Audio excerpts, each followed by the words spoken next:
السلام علیکم ورحمۃ اللہ وبرکاتہ۔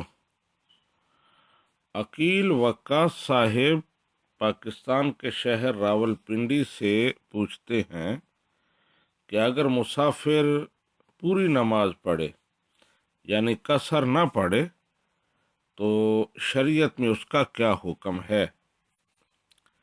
جی عقیل وقاص صاحب، اگر بندہ شرعی سفر پر ہو تو اس کے لیے قصر کرنا ضروری ہے۔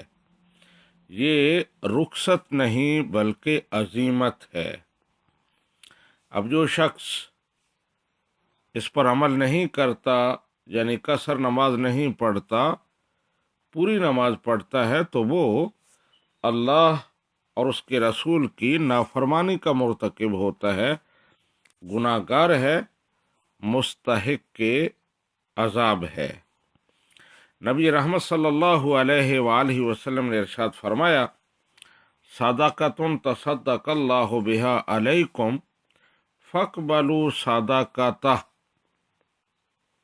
کہ یہ قصر نماز صدقہ ہے جو اللہ تعالیٰ نے تم پر فرمایا ہے، اس کے صدقہ کو قبول کرو۔ یہ ابو داؤد میں حدیث مبارکہ ہے۔